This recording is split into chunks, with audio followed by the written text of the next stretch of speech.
Зголемен бројот на дозволи за 20%, што значи дека се отвораат повеќе можности за домашните транспортни компании.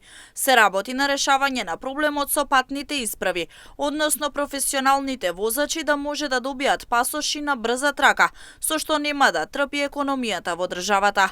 Министерот за транспорт и врски Благој Бочварски денеска оствари средба со представници на транспортни компании, при што разговараа за моменталната состојба со пасошите, но и останатите проблеми со кои се соочуваат тие. Во однос на сите дозволи кои што се издаваат во Министерството за транспорт и врски, тоа се изводите од лиценци, лиценците, сертификатите за возачите, можам да истакнам дека сите се подготвени, испечатени и пред рокот се ставени на располагање за да ги подигнат транспортерите. Сме во комуникација и тие ги подигаат новите изводи, лиценци и сертификати, така што тој проблем во Министерството за транспорт и врски со сите дозволи кои што се издаваат кај нас е надминат и практично не постои таков проблем.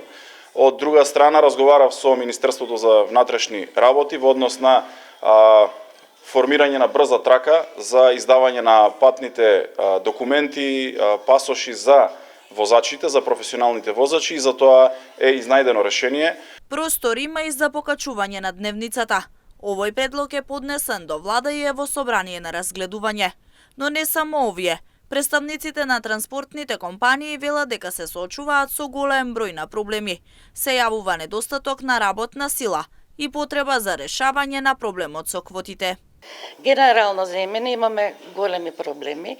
Тоа не се проблеми само од нашата држава, него генерално со сите овие ситуации, со војниве, со економските кризи, застојот, намалено производство, намален пазар на работа, многу е тешко и превозниците се соочуваат со многу тешкоти, ама се борат, бидејќи тоа ни е работа, да се бориме и да успееме да обстанеме на европскиот пазар, не на македонскиот, значи на европскиот пазар. Имаме проблеми со недостаток на работна сила, каде што е едно дополнително барање да се реши проблемот со квотите, бидејќи се предвидува само 5% од вработените луѓе на територија на Македонија и од таа квота да може и од странство некои да се внесат.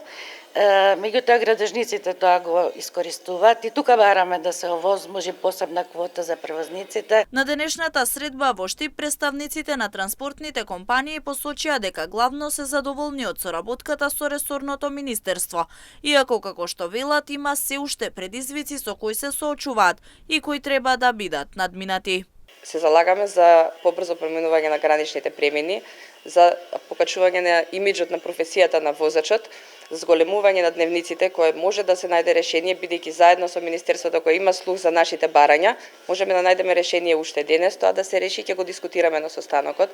Уредбата за распределба на меѓународни дозволи, ЕКМТ и другите меѓународни дозволи, потребно е промена, значителна промена. Јас дури размислувам да гледаме малце и понапред.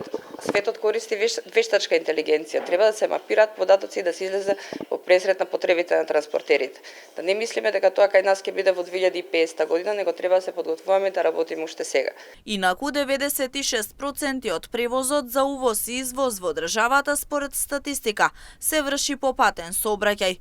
Проблемите на превозниците треба да бидат решени со цел да не се доведе државата во ситуација како во ковид пандемијата, со празни рафтови по маркетите.